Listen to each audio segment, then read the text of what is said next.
Quando a gente está estudando para concurso, uma coisa que sempre acontece é que a gente tende a tornar uma situação que talvez não seja muito favorável, uma semana que você não pôde estudar, uma semana que aconteceu alguma emergência, uma semana que você tomou uma vacina e ficou de cama, seja lá o que for, a gente tende a transformar essa situação numa situação muito pior. Eu não sei porquê, né? E aí olha só que interessante. Quando você não estuda, ou estuda menos do que gostaria, isso cria dentro de você algumas consequências. Isso tem consequência. Aliás, tudo que a gente faz tem consequência, né?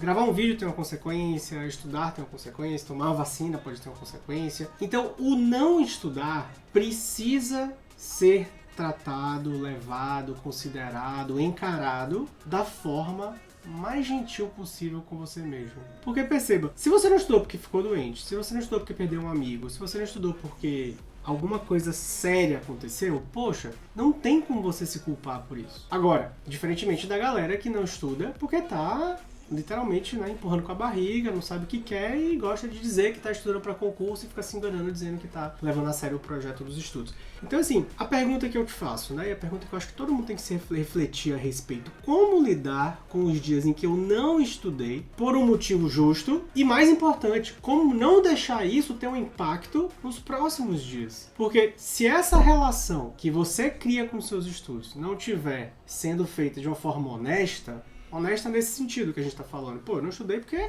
não deu para estudar. A gente tende a encarar ela como muito pior do que ela realmente era. E aí vem a importância de você ter controle, monitoramento, clareza, método de estudos. Você olha para uma planilha como essa, e aí você começa a perceber o seguinte, olha, eu que achava que por um motivo justo não tinha estudado nada, já vejo aqui, estudei 3 horas e meia, 3 horas e 50, 5 horas... 7 horas e 50, num dia 4 horas, 6 e 20. Então, assim, moral da história. Quando a gente está diante de um desafio que exige da gente entrega, tempo, não vai acontecer da noite pro dia, se cerque de evidências, se cerque de formas, registros, provas, de tudo que for possível você se cercar para que você mesma restabeleça essa sua paz interior pela falta do estudo com algo que lhe traga esse conforto no sentido de, não tava tão ruim assim. Todo aluno meu é autocrítico.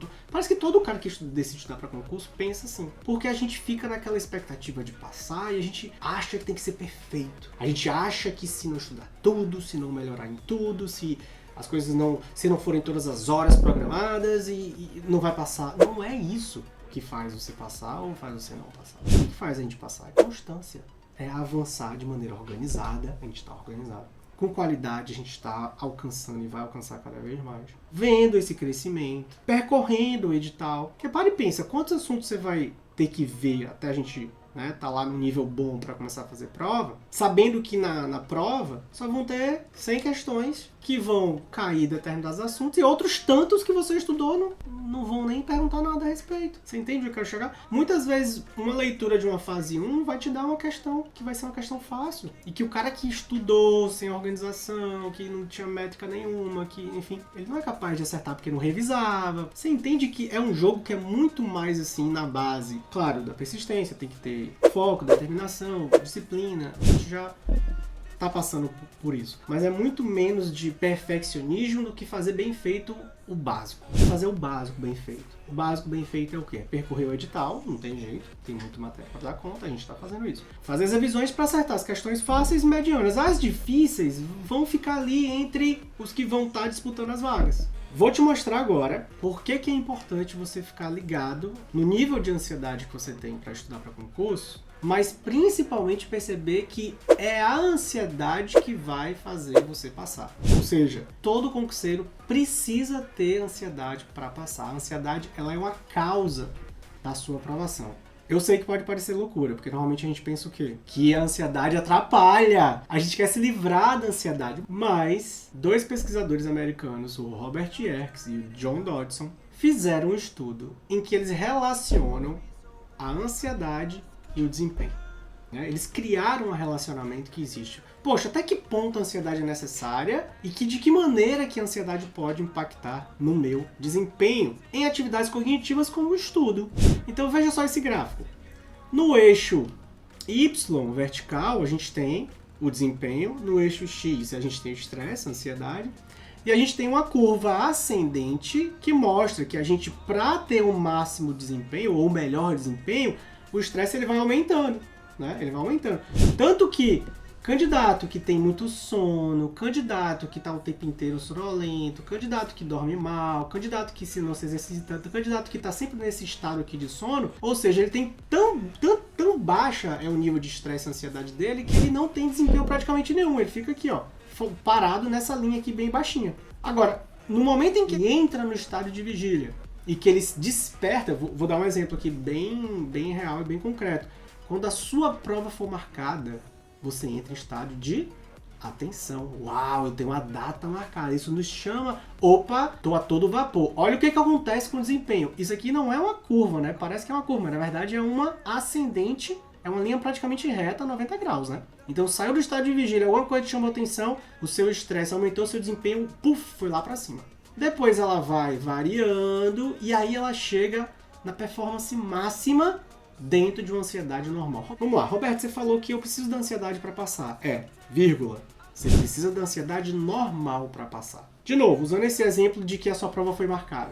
O que seria uma ansiedade normal? Do meu ponto de vista, da minha experiência, afinal de contas eu também já fiz muita prova, né? É você ficar ansioso pela prova, é você acordar mais cedo para estudar, é você ir dormir mais tarde para estudar, é você se dedicar mais, que sabe que sua prova tá chegando, é você ficar animado, é você ficar atento, é você se dedicar ainda mais. Isso, pra mim, tudo isso diz respeito a uma ansiedade do ponto de vista normal, e isso vai fazer você chegar nesse pico aqui, ó, no topo desse U invertido aqui, que tá no gráfico. Então você vai estar em seu máximo desempenho. Então tudo que você sentir que dentro, e aí, obviamente, essa necessidade do candidato se conhecer, né? Que não tá atrapalhando o seu normal, porque cada um tem um normal. O normal de sono do Roberto são 7, 8 horas por noite. Se eu começo a dormir 6 ou 5 e fico acordando de madrugada e acordo mais cedo, é porque minha ansiedade já está o quê?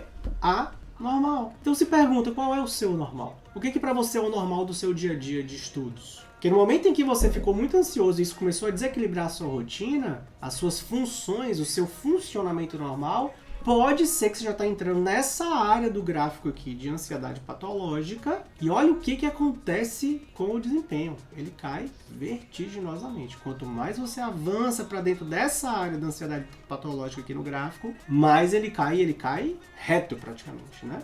E aí tem o que eles chamam de ponto de desintegração. É um ponto em que a gente perde o controle de tudo. Aí a gente volta para o quê? Para a necessidade de sempre ter apoio, evidências, provas, registros, trocando em miúdos, um método de estudos que permita você, deixa eu olhar aqui para os meus desempenhos, deixa eu olhar para os meus resultados anteriores, deixa eu olhar para a quantidade de horas que eu estudei, porque é justamente nesse ponto de desintegração aqui que o candidato tende a fazer o quê? Tá tudo errado, eu não vou passar. A ansiedade já tomou conta dele a um nível tal que todo o pensamento do que ele fez, do estudo que foi feito, da entrega, da dedicação, vai por água abaixo. Tá tudo errado, eu não vou passar. E aí entra numa espiral negativa e aí o desempenho vai seguir junto. Então, a ansiedade, ela é a sua amiga, ela é necessária para você passar, desde que seja dentro da normalidade, porque a gente precisa da ansiedade para estudar, para ser aprovado.